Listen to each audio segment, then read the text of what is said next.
हमारे सभी YouTube family को बहुत बहुत जय जय श्री सीताराम। देखिए, इस संसार में ईश्वर को हम सभी प्रसन्न करने की कोशिश इसलिए करते हैं ताकि हमारी किस्मत चमक जाए।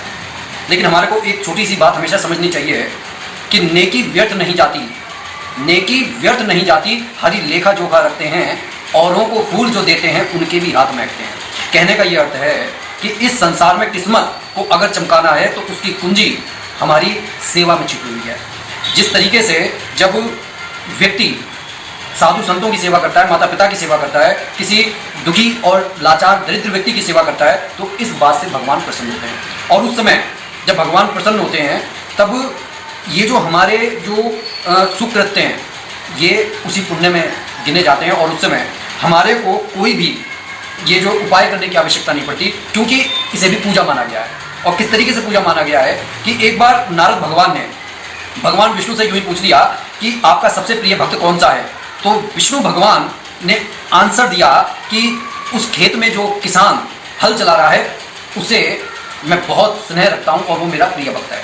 नारद जी को इस आंसर की अपेक्षा नहीं थी, इसलिए उन्होंने कहा, प्रभु ऐसा कैसे हो सकता है, मैं तो हर वक्त हर घड़ी नारायण नारायण करता रहता हूँ, लेकिन आपको वो प्रिय है जो दिन में मुश्किल से 3 बार आपका नाम ले पाता है।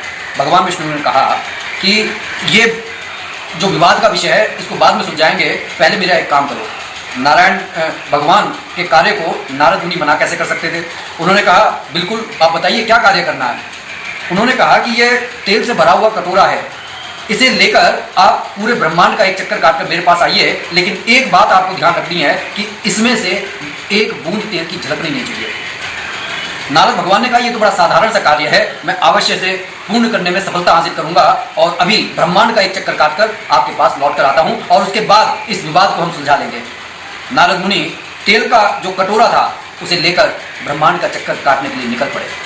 और जब भगवान विष्णु के पास लौट कर आए तब उन्होंने नारायण भगवान से कहा कि मैंने आपकी शर्त के अनुसार तेल की एक बूंद को झलकने नहीं दिया है। नारायण भगवान ने कहा, वो बातें बाद में होंगी, पहले मेरे को ये बताओ कि जब तुम ब्रह्मांड का चक्कर काट रहे थे उस समय तुमने मेरा कितनी बार नाम लिया। तब नारद मुनि बोले, मेरे पास आपका नाम लेने का अवकाश ही नहीं था, मेरा पूरा ध्यान सिर्फ आपके कार्य में लगा हुआ था और आपके कार्य में क्योंकि मेरा पूरा ध्यान था इसलिए मैंने यही समझ लिया कि जब कार्य आपका है तो नाम भी आपका मेरे हृदय में स्पंदन कर रहा है।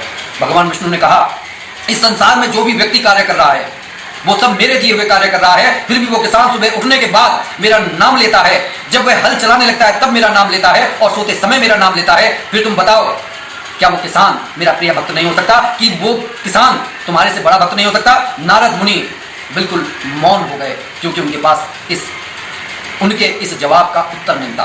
कहने का यह अर्थ है कि अगर आपको अपने जीवन में किस्मत को चमकाना है तो सबसे पहले हर किसी के बुरे बर्ताव को भुलाकर आप सिर्फ ये मानकर चलिए कि उसका भला हो।